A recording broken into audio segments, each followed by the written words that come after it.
Wildlife biologists often work in harsh environmental conditions and face dangerous animals, but the top job hazard helicopter and plane crashes could be eliminated by existing technology. According to the Audobon Society, light aircraft crashes are the #1 killer of wildlife biologists. Unmanned aerial vehicles, commonly called drones, can solve this problem while also being less disturbing to the animals. Wildlife photographer and conservationist Ole Jørgen Liodden is using Intel's commercial drones with thermal payloads to track polar bear communities in the Arctic. Intel is targeting other industries for commercial drone sales, but Arctic research provides breathtaking imagery that helps to show off the company's Falcon 8 drone system and its capabilities. The drones operate in extreme conditions while using sensors and cameras to track animals that would otherwise be hidden in the snow. They can capture precise data about the bear's behavior patterns, such as breeding, feeding, and migration habits. Liodden believes that this information will help scientists understand how climate change affects not only polar bears, but the health of the entire planet. Researchers typically use helicopters or small aircraft to study Arctic wildlife, but loud choppers disturb the animals, which makes it difficult to observe the natural behavior.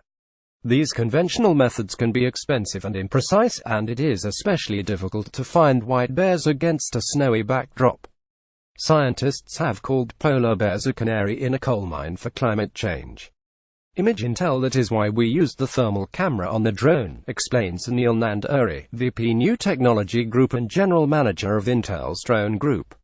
He tells ZDNet it could spot the bears by the heat signature, even though it was sometimes only a degree warmer than the background. It was enough to make the bears stand out in the environment.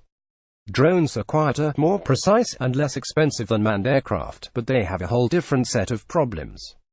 The batteries that power drones are sensitive to temperatures, so exposing them to the frigid Arctic air is risky. A marine biologist who uses drones to track penguins and whales in Antarctica told Popular Science that he even uses skiers hand warmers to keep batteries warm in the field.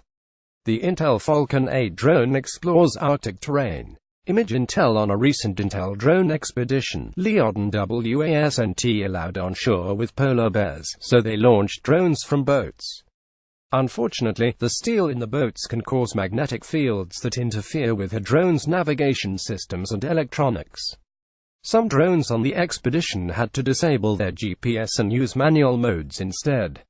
Nanduri says one other drone had an even bigger issue in that it could not initialize its sensors without remaining still as it turned on, which is difficult on a moving, pitching, rolling boat, but the Intel Falcon 8 drone had no issue at all.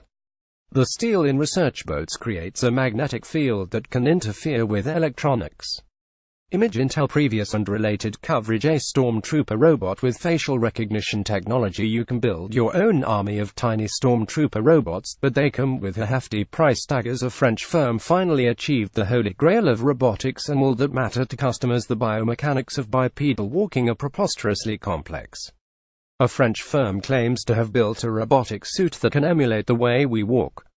Sex robot molested, destroyed at electronics show. The past year has seen a proliferation of sex robots, with plenty of accompanying controversy. These four big trends are driving the robotics industry. The variety is stunning at one of the biggest automation conferences in North America, but these themes are consistent.